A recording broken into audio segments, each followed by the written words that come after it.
Okay दोस्तों, तो अब हम लोग देखने वाले हैं एक special concept that is called catenary. Catenary क्या होती है?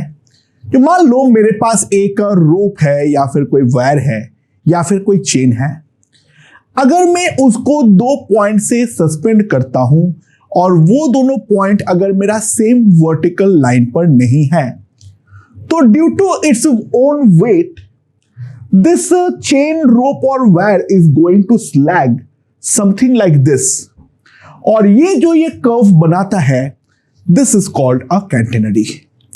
अगर ये दोनों हमारा सेम वर्टिकल लाइन पर होता है तो इन दैट के अगर ए और बी हमारा सेम हॉरिजॉन्टल लाइन पर होता है तो वैसे कैंटेनरी को हम बोलते हैं सिंपल कैंटेनरी। ठीक है। सो अब हम लोग कैंटेनरी के कुछ प्रॉपर्टीज जो है वो हम क्वेश्चंस के थ्रू देखने वाले हैं। यहां पर जो है कोई अलग सा बहुत कॉन्सेप्ट्स की रिक्वायरमेंट नहीं होगी, बट इसके प्रॉब्लम सॉल्विंग के कुछ पर्टिकुलर टेक्निक्स होते हैं, उन टेक्निक्स के बारे में हम देखने वाले हैं। तो now let's look at the first question. ठीक है, सीधा क्वेश्चन के डिस्कशन के थ्रू हम चालू करते हैं। ओके दोस्तों, तो ये पहला क्वेश्चन देखते हैं। यहां पर दो मेरा पॉइंट ऑफ सस्पेंशन है, ए और बी। ये पॉइंट ऑफ सस्पेंशन पे जो हमारा ये रोप हैंग कर रहा है उसका मास हमारा दिया हुआ है 4.8 kg। उस रोप पर एक पॉइंट है पी जहां पर हमारा हॉरिजॉन्टल के साथ एंगल बनता है थीटा 15 डिग्री। तो हमें पहले ये प्रूफ करना है जो हमारा जो इस स्ट्रिंग में जो हमारा टेंशन होगा उस टेंशन का हॉरिजॉन्टल कंपोनेंट हर जगह पर सेम होने वाली है, और मुझे उसका वैल्यू जो है वो हमें निकालना है। सेकंड, पॉइंट पी पर हमें टेंशन निकालनी है, और तीसरा जो हमारा एपी पार्ट है वो एपी पार्ट का जो मास है वो हमें यहां पर निकालनी है। ओके, सबसे पहले एक चीज देखते हैं, जो क्योंकि ये चीज फ्रीली हैंग कर रहा है तो यहां पर जो मेरा लोएस्ट पॉइंट है उसको अगर मैं सी बोलता हूं, ठीक है, C is the lowest point. It is quite evident from here जो हमारा सी पॉइंट का टेंजेंट होगा, जो हमारा सी पॉइंट का टेंजेंट होगा, tangent at point C will be horizontal. Tangent at point C will be horizontal. ठीक है, तो मैं यहां पर एक काम करूंगा। सबसे पहली बात, मैं 3 फ्री बॉडी डायग्राम यहां पर ड्रॉ कर लूंगा। पहला जो है वो मैं इसका complete free body diagram draw कर रहा हूं। ठीक है, ना कंप्लीट फ्री बॉडी डायग्राम अगर मैं ड्रॉ करता हूं तो इन दैट केस क्या क्या फोर्सेस लगने वाला है।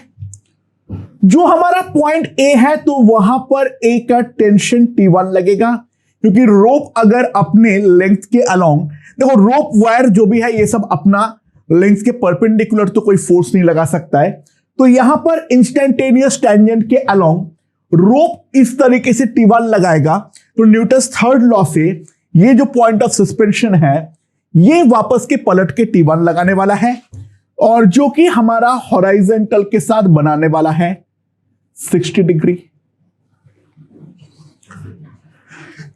दूसरा, यहां पर एक T2 लगाने वाला है। ठीक है, और यहां पर जो ये हॉरिजॉन्टल से एंगल बनेगा that is going to be 30 degree, और ये रोप से कोई एक पॉइंट से, मुझे नहीं मालूम कौन सा पॉइंट से, यहां पर डाउनवर्ड डायरेक्शन पे डेफिनेटली हमारा एक mg जो है वो mg हमारा लगने वाला है। ये डाउनवर्ड डायरेक्शन से हमारा mg जो है वो डेफिनेटली हमारा लगने वाला है। मैं ये सारे चीज जो है वो तो कह सकता हूं।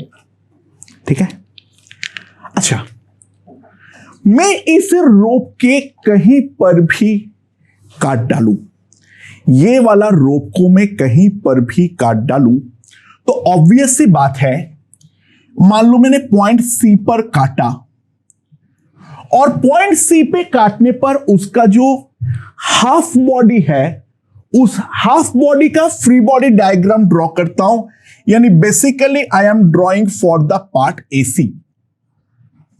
I am drawing the free body diagram for AC. ना एसी का फ्री बॉडी डायग्राम क्या होगा? एक तो हमारा यहां पर T1 लगने वाला है और सी पॉइंट पे जो राइट वाला BC वाला पार्ट है वो इसको हॉराइजेंटली खींचने वाला है T0 से, और इसमें वर्टिकली डाउनवर्ड डायरेक्शन पे कोई एक फोर्स लगेगा, that will B M1G. This is the free body diagram of AC. And अगर मैं BC वाला पार्ट का फ्री बॉडी डायग्राम ड्रॉ करूं तो यहां पर जो लगेगा, यहां पर तो मेरा टेंशन T2 लगेगा, यहां पर तो मेरा टेंशन T2 लगेगा, और यहां पर से पलट के जो लगेगा that is going to be T0, और इसके कारण डाउनवर्ड डायरेक्शन पे जो लगेगा that will be equals to M2G. This angle is 30 degree और यहां पर यह एंगल 60 डिग्री है.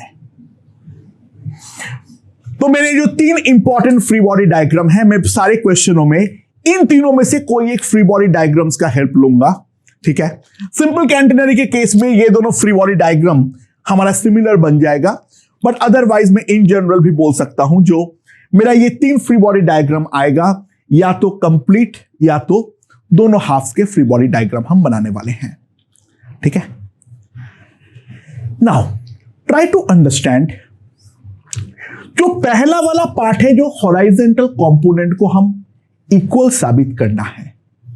तो हॉराइजेंटल कंपोनेंट को इक्वल साबित करने के लिए मैंने यहां पर कोई एक एलिमेंटल टुकड़ा काट लिया और वो एलिमेंटल टुकड़े को अब मैं थोड़ा सा बड़ा करके देखता हूं. ठीक है, ये एलिमेंटल टुकड़े को मैं थोड़ा सा बड़ा करके देखता हूं. नाउ यहां पर क्या है, यहां पर मान लो है हमारा टेंशन T और हॉराइजेंटल के साथ एंगल यहां पर बनाता है थीटा, और यहां पर मान लो हमारा एंगल बनता है थीटा प्लस डी थीटा, और इस टुकड़े का लेंथ को अगर मैं dl बोलता हूं तो मास पर यूनिट लेंथ को लैम्डा बोलने पर इसका जो dm आएगा that will be equals to lambda dl into g. So now try to understand, अगर मैं t को यहां पर दो कंपोनेंट पे रिजॉल्व कर लेता हूं लाइक दिस, सो ऑब्वियस सी बात है इसका जो भी अपना वेट का इफेक्ट पड़ेगा वो हमारा केवल और केवल वर्टिकल डायरेक्शन में ही पड़ेगा.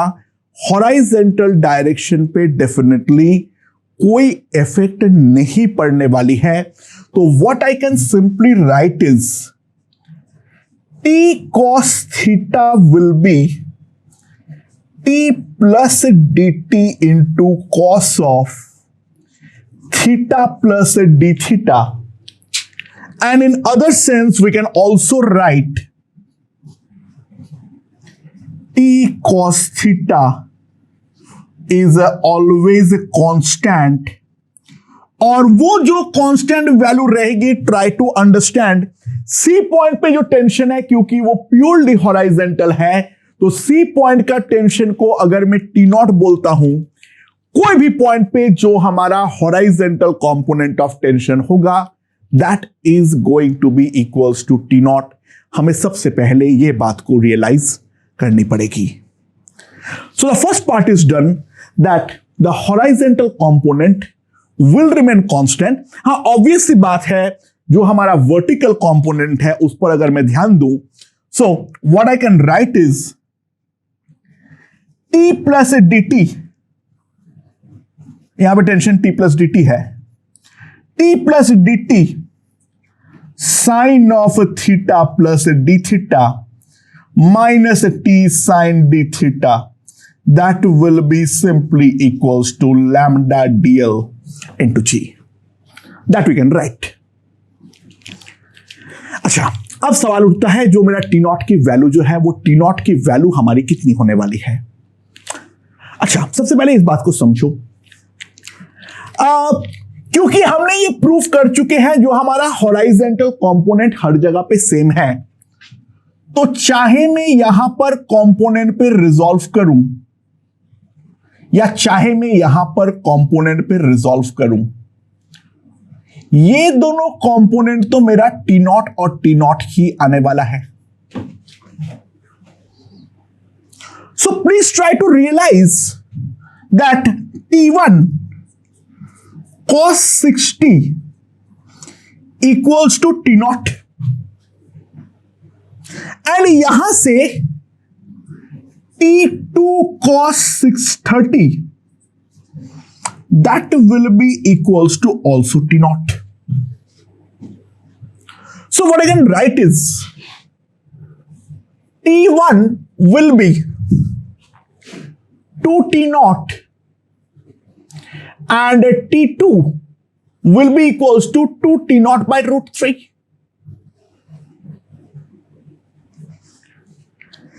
And now if we observe, इसका जो मेरा वर्टिकल कंपोनेंट होने वाला है, इसका जो मेरा वर्टिकल कंपोनेंट होने वाला है, that will be simply equals to T1 sin 60. तो vertically TV1 will be equals to root 3 T naught, and TV2, the second vertical, will be T2 sin 30, that is half, that will be equals to T naught by root 3. Tensions का ratio पूछ सकता है, वो हमारे पास directly आ गया है.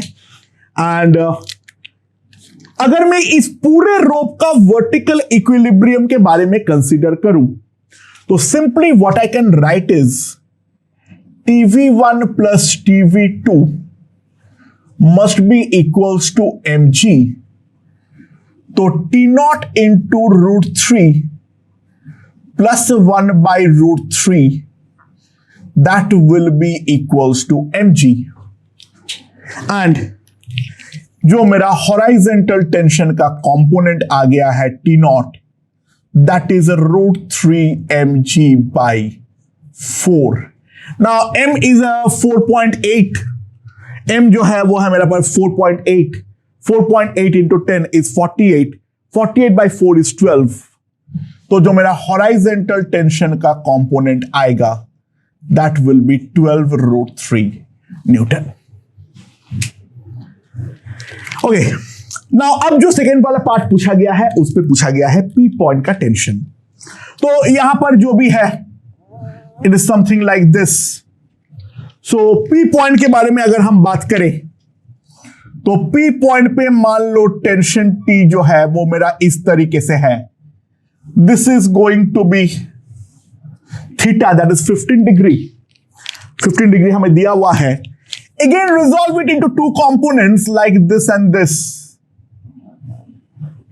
But ये वाला component तो मेरा T naught ही होना चाहिए.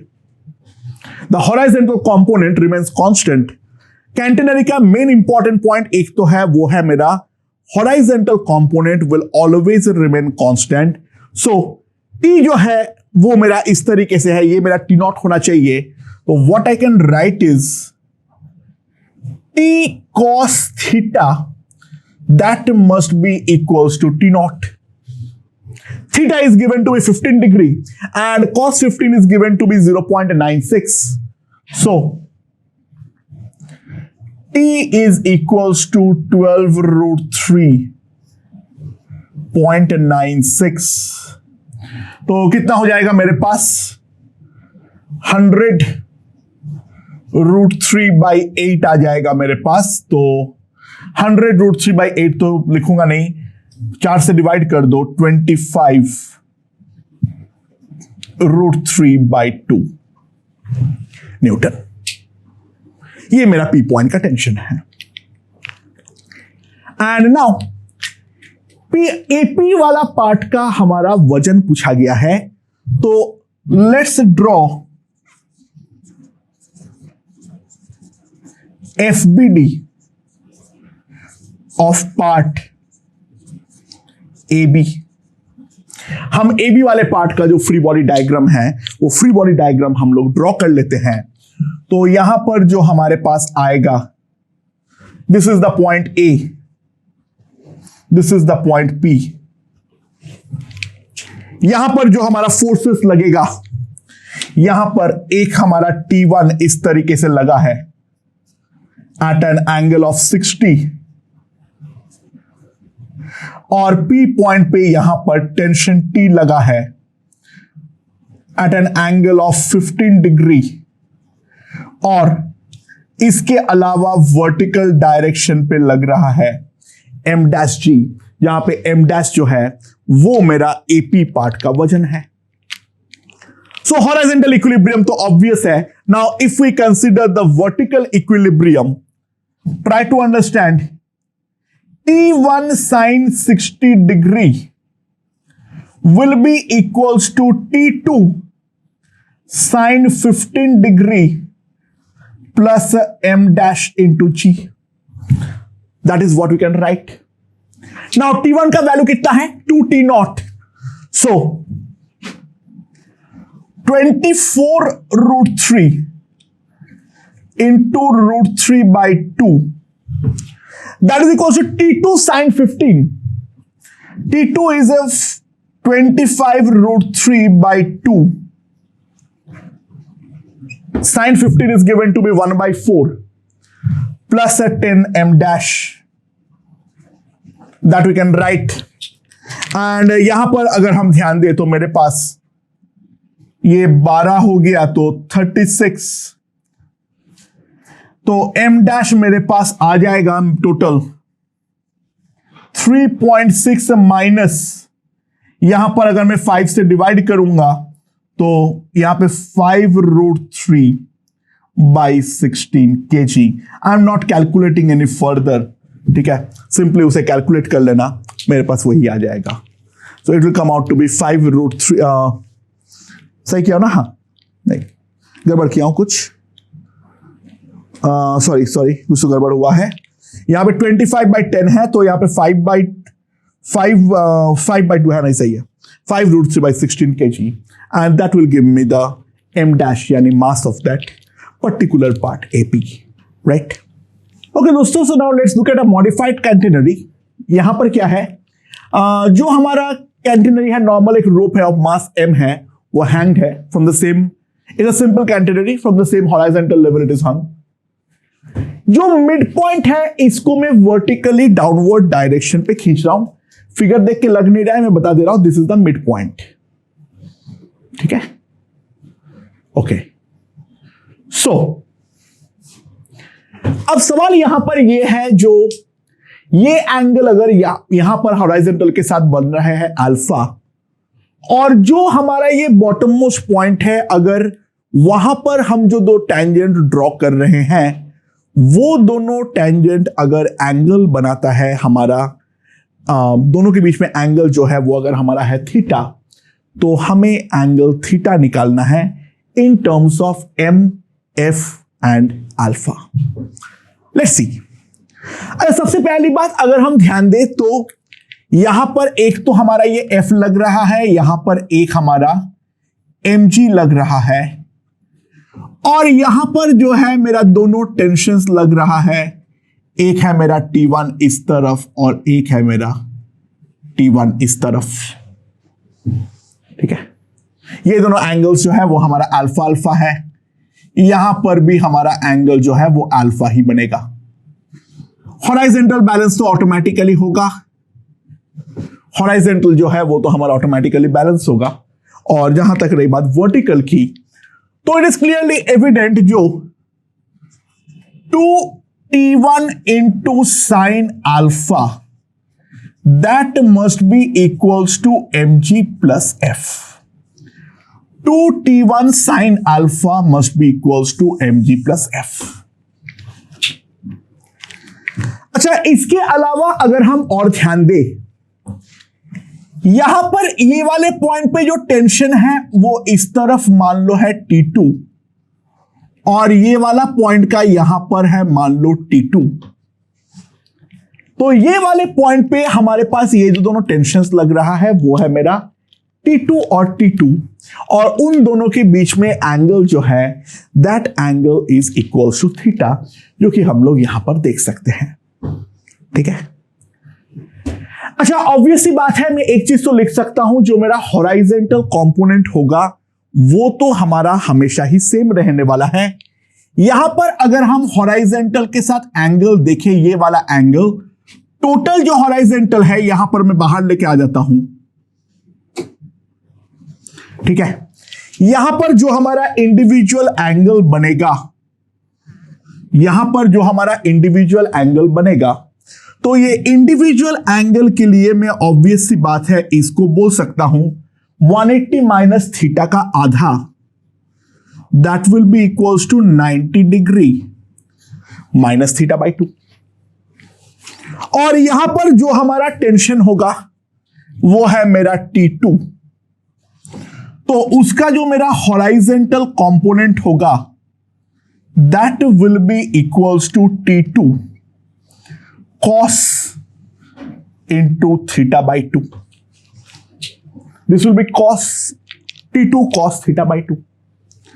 So एक बात तो क्लियरली एविडेंट है, जो T2 cos theta by 2 that must be equals to T1 into cos of alpha. T1 का वैल्यू अगर मैं सब्स्टिट्यूट कर देता हूं तो T2 cos theta by 2, T2 cos theta by 2, that will be equals to T1 का value mg plus f by 2 into cot alpha, cos by sin आ जाएगा। So this is the important equation that we can write, क्योंकि कैंटेनरी का जो सबसे important चीज है horizontal equilibrium तो हमारा हमेशा ही मेंटेन्ड रहने वाली है।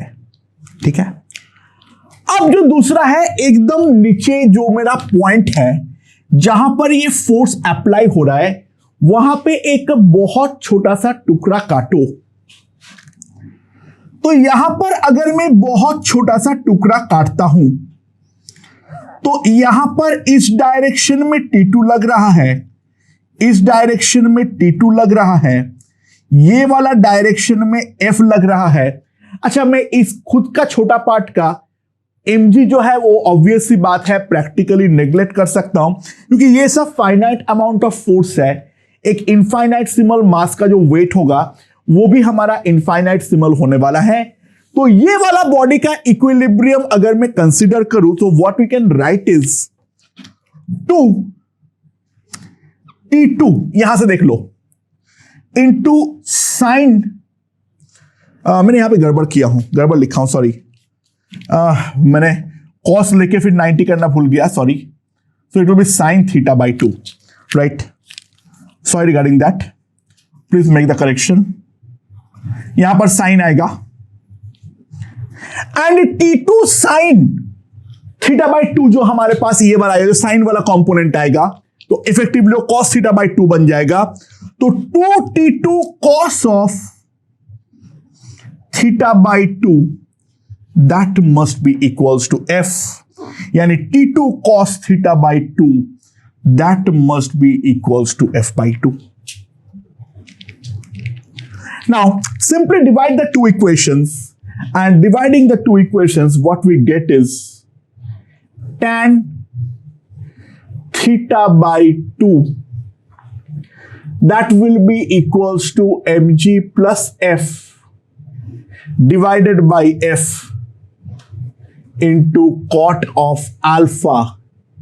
So theta will be equals to 2 tan inverse mg plus f by f into cot of alpha. That will give me the angle that it makes with the horizontal, and we can clearly see यहां पर इसका special case अगर मैं देखूं, if f is equals to 0 मैं कोई force नहीं लगाता हूं तो ऑब्वियस सी बात है यहां पर क्या होगा, यहां पर हमारा टेंजेंट जो है वो हॉराइजेंटल बनना चाहिए। लेट्स सी, f अगर हमारा 0 है तो ये वाला क्वांटिटी जो है वो इनफाइनाइट है। tan इनवर्स इनफाइनाइट ऐसे डिफाइंड तो नहीं है, लेकिन फिर भी this is the π/2, so theta is coming out to be equals to 180 degree, यानी लोएस्ट मोस्ट पॉइंट पे जो है वहां पे हमारा हॉराइजेंटल बनने वाला है।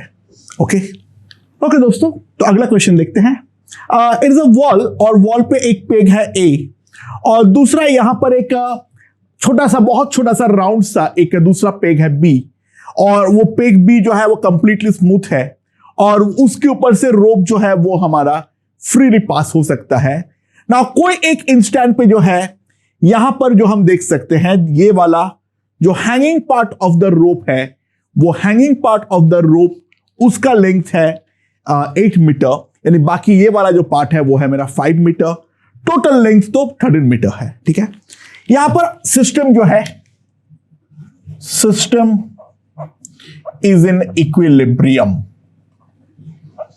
सिस्टम हमारा इक्विलिब्रियम में है।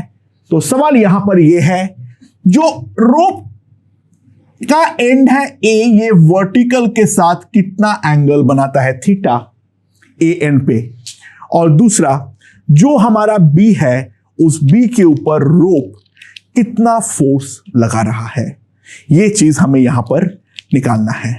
Okay okay, so now let's see.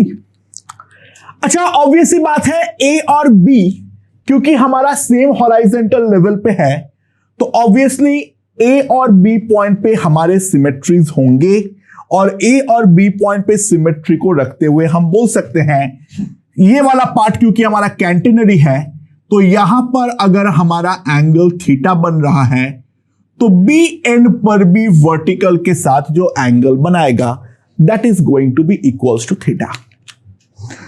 तो A एंड पर जो हमारा टेंशन क्रिएट होगा, मान लो वो यहां पर है T1, तो B एंड पर भी ये वाले कैंटेनरी के कारण जो हमारा टेंशन है वो है हमारा T1।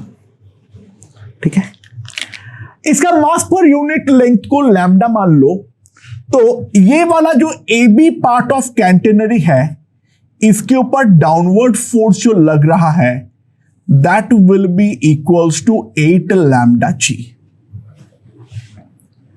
So first of all, what we can write is 2t cos theta, theta is this, 2t cos theta, that must be equals to 8 lambda G. That we can directly write.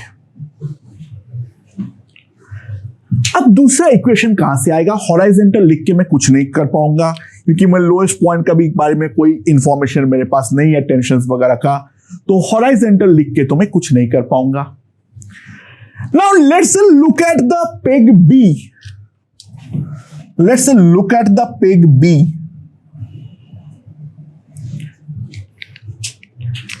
Now obvious सी बात है, क्योंकि peg B हमारा smooth है and peg B is very very very very small, तो यहां पर जो मेरा रोप है, यहां का टेंशन को अगर मैं T1 बोलता हूं, तो जो दूसरा पार्ट होगा उधर का भी टेंशन तो मेरा डेफिनेटली T1 ही होने वाला है।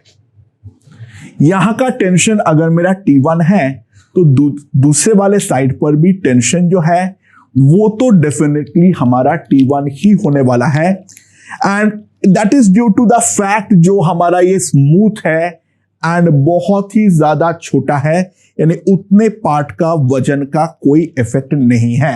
ये दोनों केस साइमल्टेनियसली है, तभी मैं इन दोनों टेंशंस का मैग्नीट्यूड को इक्वल लिख पाऊंगा। बट ये T1 क्यों लग रहा है? Due to the vertical hanging part of the rope, यानी अगर मैं वर्टिकल वाले पार्ट का इक्विलिब्रियम कंसीडर करूं, तो डाउनवर्ड जो लग रहा है इसके ऊपर that will be simply 5 lambda G, और अपवर्ड जो लग रहा है दैट इज सिंपली T1। तो what I can write is, जो मेरा T1 must be equals to 5 lambda G. Now let's substitute the value of T1 over here.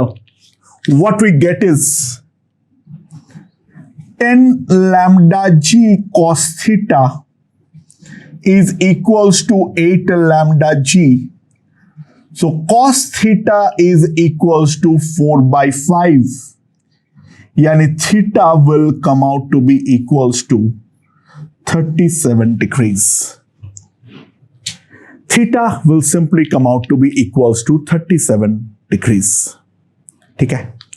And now इस वाले के ऊपर जो नेट रोप के कारण फोर्स है उसके बारे में अगर हम कंसीडर करें तो ये बी को हम थोड़ा बड़ा करके ड्रॉ कर लेते हैं। यहां पर एक तो हमारा जो है वर्टिकल लग रहा है, ये वर्टिकल जो लग रहा है वो लग रहा है हमारा T1, और यहां पर जो है वो हमारा इस डायरेक्शन में T1 लग रहा है, जो वर्टिकल के साथ एंगल है, that angle is equals to 37 degree. और ये दोनों टेंशंस के बीच में अब हमारा एंगल है 37 डिग्री, तो नेट फोर्स F जो आएगा that will be under root T1 square plus T1 square plus 2T1 square cos of 37, so 2T1 square 1 plus cos 37 degrees. ठीक है, एंड इसका मैं लैम्डा के टर्म्स में आंसर निकालूंगा एनी हाउ। ठीक है, सो मेरे पास आ जाएगा cos 37 का वैल्यू कितना है 4 by 5, so that will be equals to 9 by 5, so 3 बाहर जाएगा, 2 by 5 into T1 दैट इज 5 lambda g, यानी 3√10 lambda g. That is the force that is acting on the pulley due to the rope. Okay? Okay दोस्तों, तो अगला question देखते हैं। It's a catenary, ठीक है? It's a catenary and यहां पर एक पॉइंट जो है वो दीवार के साथ है, एक पॉइंट ग्राउंड पे है। जो दीवार वाला पॉइंट है वो वर्टिकल के साथ एंगल बनाता है अल्फा, और जो दूसरा वाला पॉइंट है वो वर्टिकल के साथ एंगल बनाता है बीटा। तो सवाल ये है अल्फा और बीटा में कौन बड़ा है, और दूसरा क्या अल्फा 0 हो सकता है, और तीसरा जो हमारा vertical component of the force है वो vertical component of the force का वेरिएशन क्या होगा as height is increased. Height जैसे जैसे बढ़ाऊंगा तो vertical component of the force बढ़ेगा या फिर घटेगा। तो हम किस तरीके से देखेंगे? अच्छा, ऑब्वियस सी बात है, try to understand. Vertical component of the force definitely increase करेगा, क्योंकि जैसे जैसे हम ऊपर जाने वाले हैं वैसे वैसे वर्टिकल कंपोनेंट को ज्यादा पार्ट ऑफ द स्ट्रिंग का जो mg है उसको काउंटर बैलेंस करना पड़ेगा। तो जैसे जैसे हाइट बढ़ेगा लेंथ ऑफ द रोप भी डेफिनेटली बढ़ने वाला है, और लेंथ ऑफ द रोप बढ़ने के कारण ऑब्वियस सी बात है हमारा बैलेंसिंग फैक्टर के फॉर्म में ये बात तो मैं लिख ही सकता हूं, दी vertical component of force will definitely increase। ये बात तो बिल्कुल हमारा ऑब्वियस है। एंड हॉराइजेंटल रिमेन्स कांस्टेंट, ये भी हम लिख सकते हैं, लिख लेते हैं स्पेशल, हॉराइजेंटल रिमेन्स कांस्टेंट।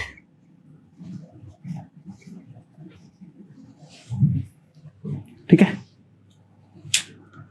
सो कोई भी एक जनरल पॉइंट पे मान लो, यहां पर मैं अगर पॉइंट P लेता हूं, मान लो यहां का जो टेंजेंट है वो वर्टिकल के साथ एंगल बनाता है थीटा, वो वर्टिकल के साथ जो एंगल बनाता है वो बनाता है थीटा।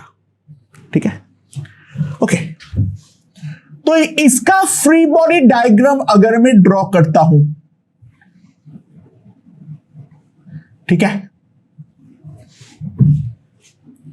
इसका फ्री बॉडी डायग्राम अगर मैं ड्रॉ करता हूं तो मेरे पास क्या आएगा, यहां पर टेंशन है T, वर्टिकल के साथ एंगल बनाता है थीटा, और यहां पर टेंशन मान लो कुछ है T प्लस dt,